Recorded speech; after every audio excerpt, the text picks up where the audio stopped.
Tell me what a typical week looks like for you as a stewardess. I'm a pilot for. I'm sorry, I apologize.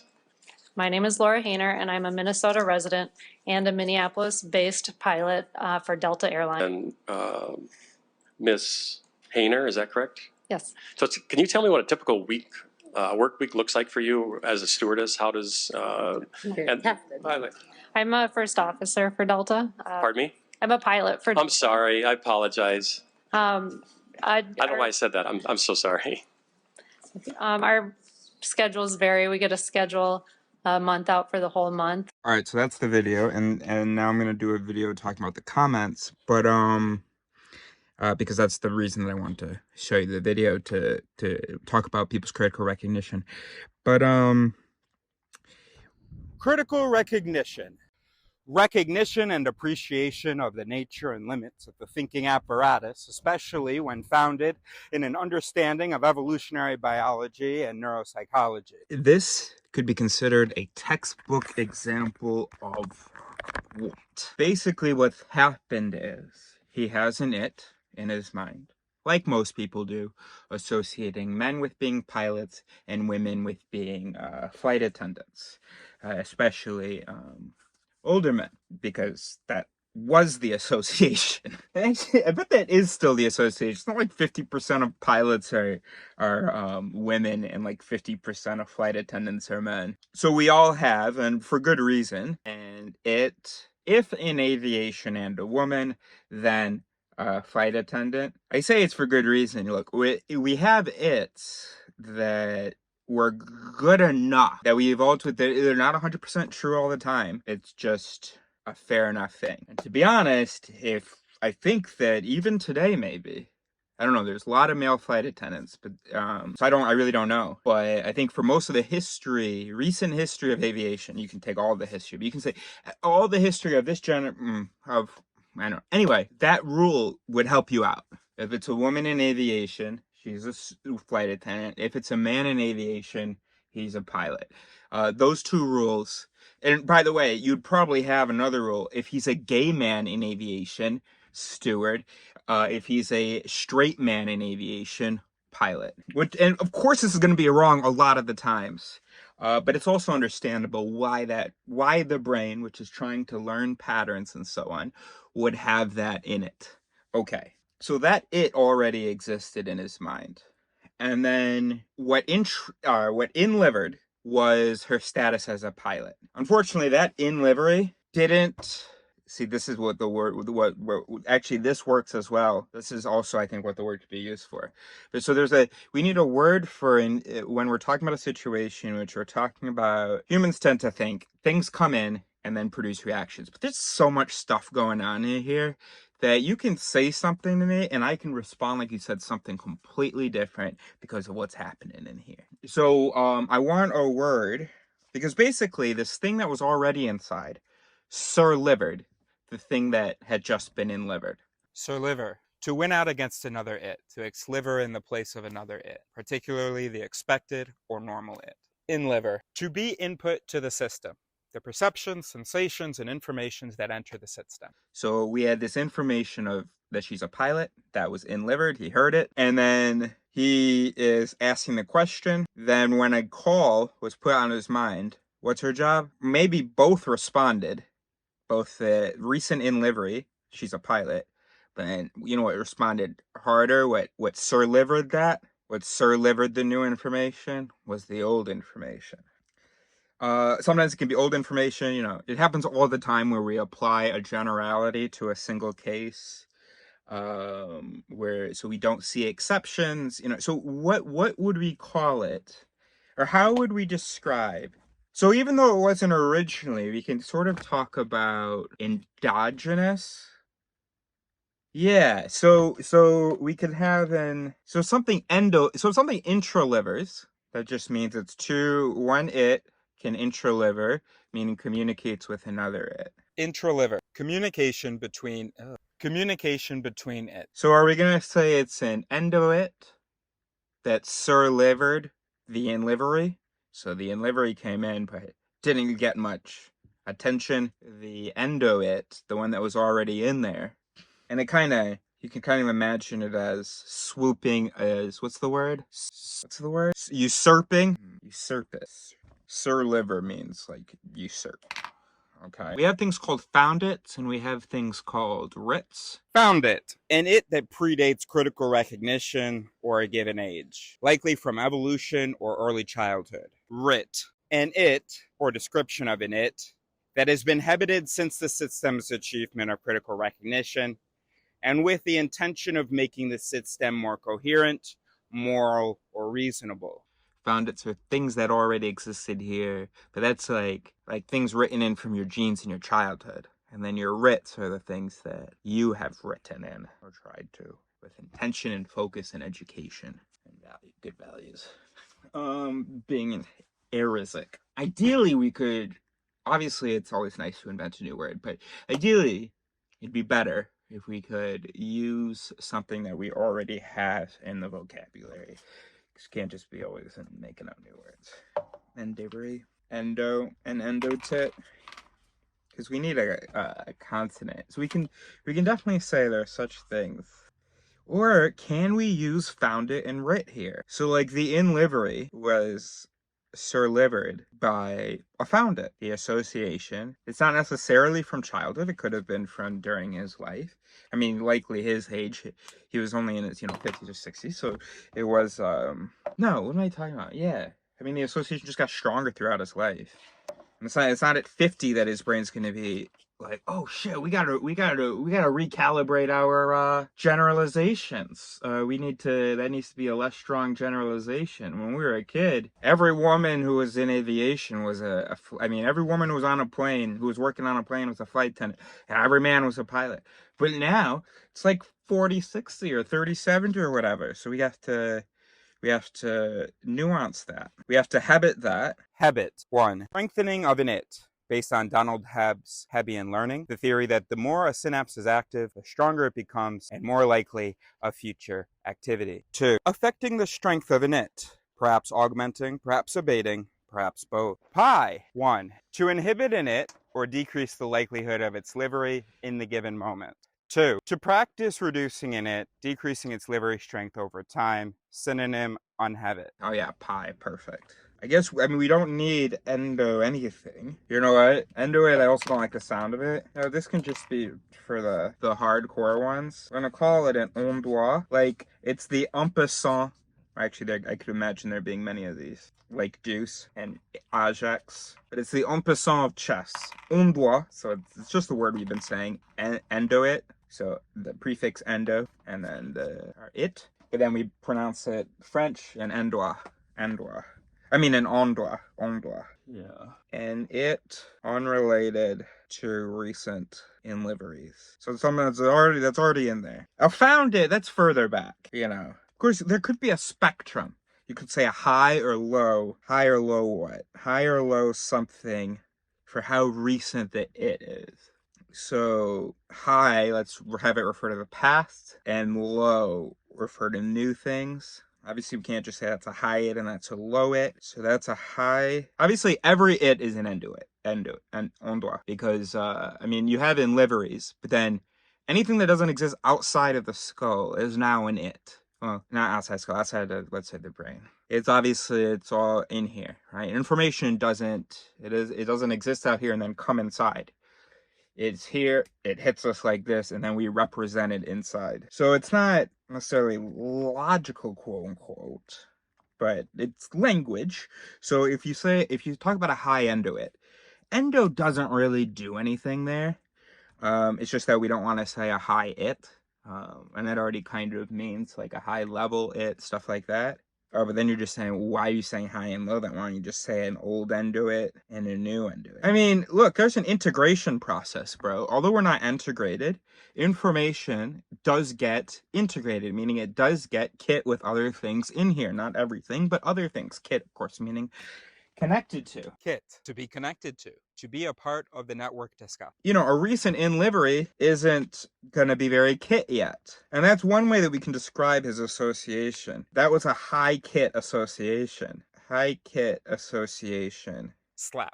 To trigger an its livery. Antonym, pulse. And a hard slap, because it has when it's activated, when it's slapped, it slaps hard. So it's high kit, meaning it's very connected, which makes it easy to get slapped. And then when it's slapped itself, it slaps hard. So it's a high kit hard slap. So you could imagine a rubric. I mean, you know, a table, and you could talk about voices as being high kit and low kit. Things that we just learned are low kit. Things that we learned a long time ago maybe are low kit. Things that we think about all the time and learned a long time ago are going to be high kit. Things that are going to be coming to mind easily, that are going to be real well connected. I think this is something that, you know, yeah, that's true, right? Seems true, but I don't really know. So we should talk to ChatGPT. And then we have hard slap. High kit, hard slap. And then we can have low kit, soft slap. And then, but then what about abbreviating? The hard kit, hard slap, low kit, light slap. Light slap. There you go. So now you can be like, oh, yo, that it is LKHS. That's low kit. But if you slap that voice in me, bro, it's going to slap hard. Like some people their anger might sort of be low kit, hard slap. Or at least this is maybe how people tend to think of themselves. They don't get angry easily, so their anger aren't super kit, where it's, you know, connected to a whole bunch of different other feelings and thoughts and so on. But then it livers hard when it does get slapped. So you have LKHS, HKLS, LKLS, and HKHS. Now, his association for pilots and flight attendants, it is not super kit, right? It's pretty low kit, probably. It's not a lot of times that gets play, but it doesn't matter how kit it is in this situation, as long as it's kit, as long as it's connected to something, so it can be slapped. Unlike the recent in livery, which is basically just not even kit. Like the information got in there and it's connected to like very little. So we won't. But it's kit though, the association, and it's definitely a hard slap. When you see, we can tell from him, because he had just heard her say pilot, and still that association's what X-livered, is what Sir-livered that information. So we know it's hard slap, his thing. And then by the way, if you're not kit, you can't be, how can you be low kit and hard slap? We talked about the anger thing, right? Oh, right, but you can't be no kit and hard slap, because, well, we're talking about kit as far as the input. So you can be, I guess. I mean, you can't have, I mean, not for other reasons. But anyway, he's thinking about his questions and so on. And it's a kind of a formality when you have people introduced. So that was already slapping. That association was already slapping. And it may have even been, it probably was in his documentation. She didn't need to tell him that. So actually, it probably wasn't even that recent of an in livery. He probably read it there must have been documentation, right? But still, because he does, for instance, here's the thing. If he had critical recognition, when he saw that he'd be interviewing a female pilot, he would have gone, oh shit, I gotta be careful, because I know I have a hard slap association, because who doesn't? Especially a man of my age. So I need to now habit that. I need to resit that. Resit. To change a system's its or their interliveries. And I need to make sure that I don't make a fool of myself up there, because I see here she's a pilot, and that's likely not to really liver or to get Sir-livered by, you know, an old it. So we still don't have a term for that. Yeah. The in livery, because if it's not kit, then we can still kind of just refer to it as an in livery if it's not very kit, right? So let's say he read it in the document. Of course, we don't know the details. I don't know whether his whole line of questions involved knowing that she's a pilot. In which case, gosh, that was a hard slap. Because that was more than just an in livery. That was kit that she was a pilot. And if anybody asked him, maybe. Because we don't know. So if anybody asked him, hey, by the way, just what does she do for a living? He'd say, she's a pilot. I bet that's how it would happen. But then because of he was focused on, I don't know. But that association was able to slap in a Sir-liver. He was focused, you know, but if he had critical recognition, he would have known, I need to be super focused on making sure I address her as a pilot. But, well, you know. Humans, or if you're watching this in the future, humans just couldn't understand that. Like, no human would be like, in my time, yo, I have a sexist association, and knowing this information isn't going to be enough to make sure that sexist association never comes out, because that's not how the brain works. The brain likes to cut corners. Even if he had it in there that she's a pilot, if he's focused on sort of how to formulate this question in other regards, or if he's self-conscious or something. What was I saying? If he's self-conscious enough, then of course, even though that information's in there, when he's at that point in the question where he has to clarify what he means, what's a day in the life? Maybe it was just the last few words, honestly. Maybe that got him picturing a woman doing her job in the plane. And that's where the association was able to get back in there. And that's when the association livered that sexist association. That could have been it. He was even but he was going to say pilot, but he hadn't yet practiced visualizing her and her job yet. So he knows that she's a pilot, but once he imagines her doing her work, gosh, I think for every brain in the world, you imagine a woman in a plane and you imagine them walking down the aisles. And also, we don't even see the cockpit often. So if you imagine, okay, I'm on a plane, there's a woman working. Of course, she's a flight attendant. Now, if you're talking to a man, though, when we think of men on planes, we don't see them. We think of them as just those guys in the cockpit. I mean, the straight ones. So when we think of men working on planes, I imagine suitcase people. Oh, wait, no, they're not on the plane. So where the fuck are men working on the plane? Oh, yeah, of course, the cockpit. There are men in there, right? So the image of a flight attendant would actually come. In fact, so if it were a gay man, it would have been the same thing. And honestly, even if it were a straight, like a pretty boy, or just someone who takes care of themselves, and let's just say has like maybe my pitch, could happen too. Less likely. So this has been great. So we're gonna use the word Endoit whenever we need to contrast between an in livery or something at least that's not very kit, and something that we know is kit, and that may predate. Yeah, so it's Endoit because it's more endo than the new one because it's been there longer, seniority. All right, that works for me. Thank you for your hanging out. Thanks for I couldn't have done it without you. All right, let's just because I don't know when I'm gonna make a video about the comments. So who do I remember? First comment, pretty good. Textbook example of unconscious bias. The thing is, I'm not sure that this person actually knows really what bias means, or whether she's using it like every other human does. In which case, like, she would probably say she doesn't have this unconscious bias. She'd probably define bias as almost an opposition to women or something. In this case, a preference for men, a commitment to the idea that women are stupid or something like that. Some bias that she doesn't have. But no, we all have. That's why let's avoid the word bias. Let's just talk about this mallet. Honestly, it's kind of a bonnet, but that's why we've defined mallet as meaning not just generally useful, but also in the given situation. So although an association of women are blank and blank and blank, could be a bonnet if you ever had to participate in some guessing game. It is a mallet for progress for society, if we propagate that. And it's a mallet in this case. It is not adapted to this situation where the woman is not a flight attendant. And also, I like that comment about the unconscious bias from a psychology point of view. But I am now thinking, as I talk about it, that I feel like, what if it was like an insult from her? Like, oh gosh, people have unconscious biases.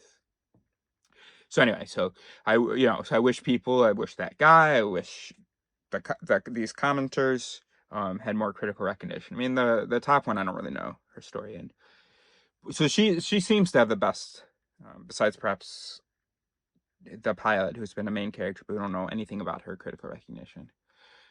Anyway, then there are a few different comments that mounted that said, oh, he did that on purpose. A few who saw him as unredeemable for this slip. Also, there were comments that So there was a comment that quoted people as saying, couldn't he have just made a mistake? And I want to respond to people, so I think two people. People who, um, might think that it's a innocent, harmless mistake, and B, think that it's an evil mistake. And it is neither.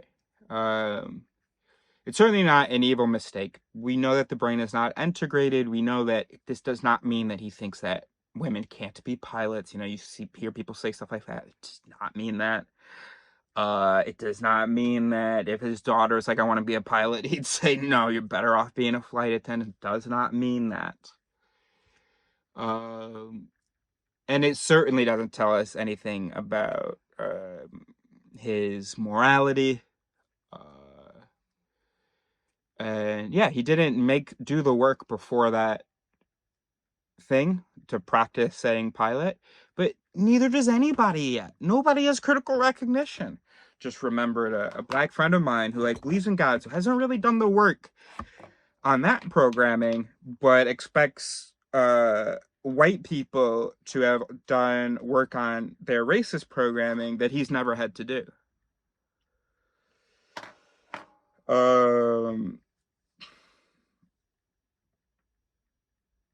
And it's like, okay, hold them accountable. What have you done? I mean, maybe he's done it on something, but in high school, he had questions. He was kind of on the fence. I mean, you know, he grew up really religious, but had his doubts, and he's basically still there. So it's been like 20 years. So, and that's fine. That's fine. You know, I'm just saying, if we're mad about it, then I'm mad about it. But if we're not mad about humans not doing the work about their bad programming, then we're not mad about it. But I am mad about it, but for everybody. But don't y'all be mad at each other for it unless you're mad at yourselves for it too. That's all I'm saying. So he right. So it's not evil. I think I've explained well enough why that association would exist. I mean, and if I haven't in this video, then look at what evolution is. I mean, like, our body is this way because this is what tended to function, what tended to be good enough. The brain changes more than the body does, and it's got these mechanisms of learning, and those mechanisms work the way that they do based on evolution. And I think I'm maybe getting sidetracked, but can I move on? I mean, I don't know how to convince you. I guess just identify some people that you're very close with who you think are like not sexist, not at all racist, good people, whatever. Not evil like that piece of shit. Okay. There's no way. So you're just gonna have to prove it to yourself. There's no way that you're not catching them slip up. That you know,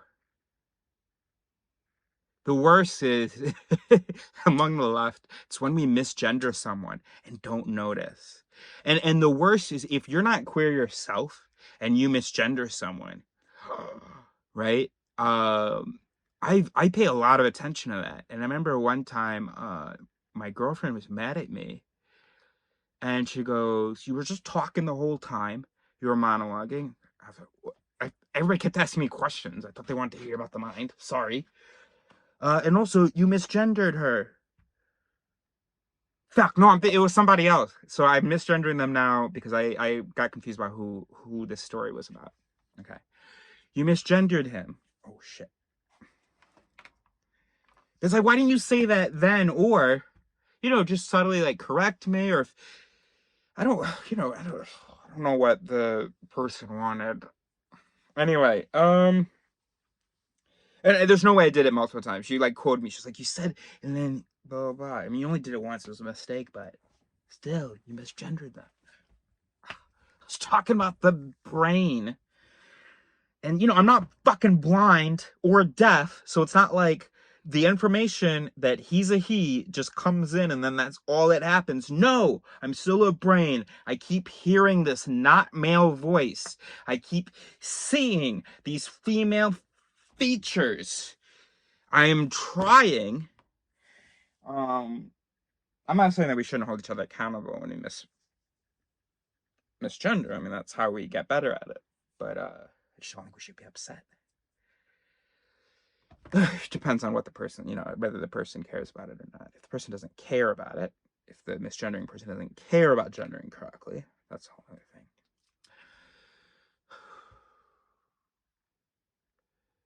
So we've got this Endoit. What were we talking about?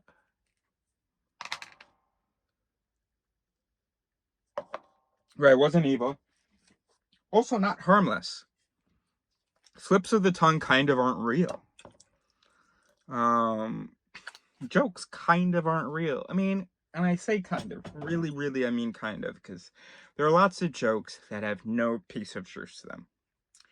Or even if part of the brain believes in it, most of the brain doesn't, and so the person doesn't see themselves as believing in it. And functionally does not. Or what's the word I was going to say? Anyway. But slips of the tongue are different, because jokes, that can be like, anyway. A slip of the tongue is different. Doesn't mean that you believe it to be true on the inside. It could just be two its that combine to make some gibberish that neither its actually agrees with. In this case, that was not the case. In this case, there was an it that believed, quote unquote, there was an it that was like, oh, female features, therefore flight attendant. So we can say there was an it that believed that women are flight attendants. There was another it that was like, this woman, if it's this woman, then pilot. We don't even know whether that was really in there or not. Certainly not whether that was kid or not. In fact, all that might have exist is that woman's job is pilot, but it might not even exist beyond those words in his mind. So if you asked him, that's what I was saying earlier, if you asked him what's her job, he might say pilot, because he might do a call back to the memory of what was said, right? But in the case when he was asking a question, he wasn't thinking back to what she said. The brain takes shortcuts, and so he was relying on, not relying on, he just went with, whatever livered. And yeah. So it is neither harmless nor evil.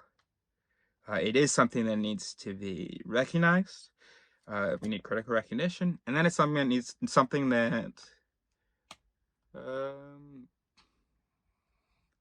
I mean, I don't even know whether that that actually needs to be revisited.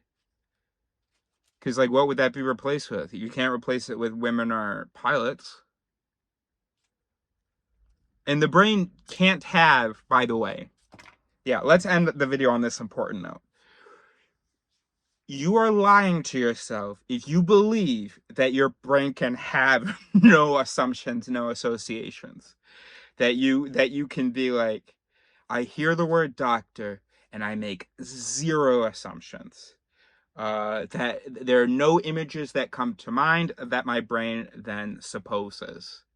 And that's the thing about, like, gendering people or getting their sexuality right. We have this stupid expectation that humans be able to just, like, walk up to someone and have just no idea whether they're gay, straight, binary, what kind of, just have no idea. And just be like, I'm not going to assume. I have no idea. That's just not possible. Now, maybe a workaround for that is to just put all options. So the brain could, when I see a human,